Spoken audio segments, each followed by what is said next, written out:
Asukal po, tsaka... Inumin mo po. Mm. Hindi ka makasakit dito. Thank you po. Thank you po dito. Hindi, ibigay ko lang sa'yo. Ah? Para may gamot kayo.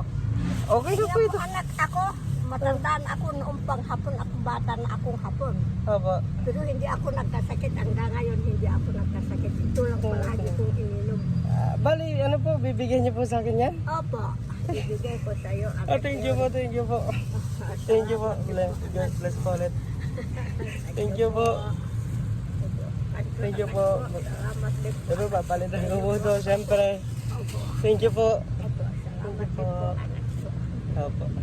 Hi guys, welcome back to my vlog. For today's video guys, binigyan pala ako ni nanay ng luya. At syempre, luyang dilaw din yung isa na para pang gamot ko raw. Pero hindi basta-bastang luya to guys ha.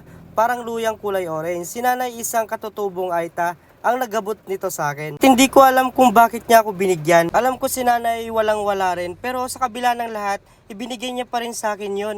Alam kong yun lang ang tanging kayamanan niya. At pinili pa rin niyang ipamahagi sa akin. Aminado akong wala rin naman akong may babalik. Pero ginawa ko ang makakaya ko kahit sa maliit na pamamaraan. Binigyan ko siya ng pagkain. Dahil alam kong siya ang mas mangangailangan. Wala naman siyang hinihinging kapalit.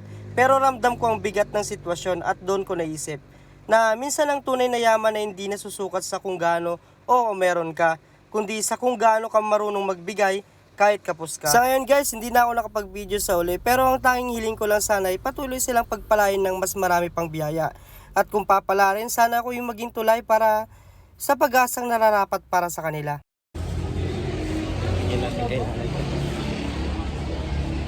Bye, give and take. Invite na ni nanay. Guys, balik tayo. Nakalimutan ko yung water. Natin bumili ng water.